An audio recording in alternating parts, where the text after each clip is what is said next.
नमस्कार, फर्स्ट बिहार झारखंड देख रहे हैं आप। मैं हूं आपके साथ आर्यन आनंद। कल जनता दल यूनाइटेड का प्रदेश कार्यकारिणी बैठक हुई और इसमें कई अहम जो मुद्दे थे उस पर चर्चा की गई। बहरहाल आज जब कार्यकारिणी की राज्य स्तरीय बैठक होनी है तो कई मुद्दे जो कल तय किए गए हैं उन पर चर्चा होगी। बात अगर की जाए तो 2020 के चुनावी परिणाम के बाद जो उम्मीदवार जनता दल यूनाइटेड के जीते और जो हारे उनके साथ कल बैठक की गई और इस बैठक में उन मुद्दों पर चर्चा किया गया कहाँ जनता दल यूनाइटेड से चूक हुई।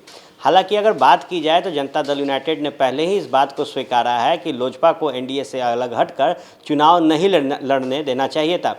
जब राष्ट्रीय कार्यकारिणी की बैठक हुई थी तो जनता दल यूनाइटेड के राष्ट्रीय प्रधान महासचिव केसी त्यागी ने इस बात का जिक्र किया था।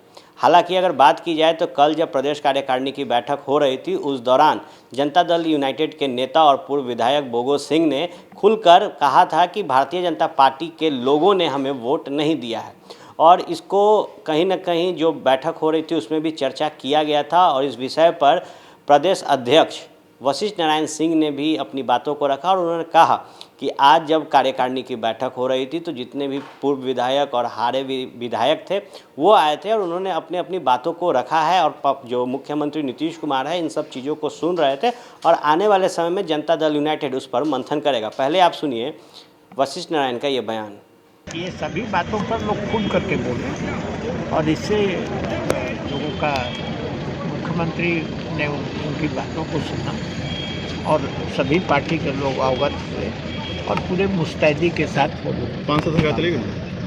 आपने सुना, वशिष्ठ नारायण ने साफ तौर पे कहा है कि अब जब आज राष्ट्रीय कार्यकारिणी की बैठक हो रही है तो जो मुद्दे हैं उस पर चर्चा की जाएगी।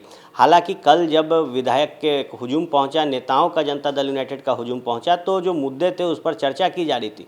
वहीं जब 43 सीटों पर जनता दल यूनाइटेड सिमटी है और मजबूत विपक्ष सामने खड़ा है और कह रहा है कि नीतीश कुमार की जो नीति है वो भाजपा के तौर पर हो गई है, वहीं दूसरी तरफ अगर बात की जाए तो अभी तक बिहार का जो कैबिनेट विस्तार है वो नहीं हो पाया है।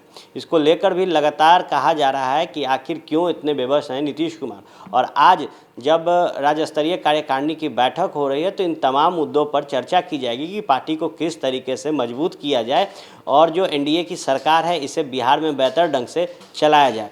गौरतलब हो कि जब राष्ट्रीय कार्यकारिणी की बैठक हुई थी तो देश में जो मूल मुद्दे चल रहे हैं उस पर जेडीयू का क्या स्टैंड होगा, किस तरीके से देश के स्तर पर जनता दल यूनाइटेड राजनीति करेगी, इन तमाम मुद्दों पर चर्चा की गई थी। अब जब वेस्ट बंगाल में भी चुनाव होने हैं और जदयू ने कह दिया है कि वो खुद को भारतीय जनता पार्टी के गठबंधन से अलग कर बंगाल में चुनाव लड़ेंगे, तो इन तमाम मुद्दों पर आज जो राज्य स्तरीय बैठक होनी है उस पर चर्चा की जाएगी और जो स्वरूप है जनता दल यूनाइटेड का, जो स्वरूप है बिहार एनडीए का, उसे किस तरीके से बिहार में रखा जाए, किस तरीके से बिहार में काम किया जाए, इन तमाम मुद्दों पर आज जो चर्चा है वो होगी। तमाम जो राजनीतिक गलियारों की खबरें होंगी या फिर क्राइम से जुड़ी हुई आपको फर्स्ट बिहार पे मिलेगी। बने रहे फर्स्ट बिहार के साथ। धन्यवाद।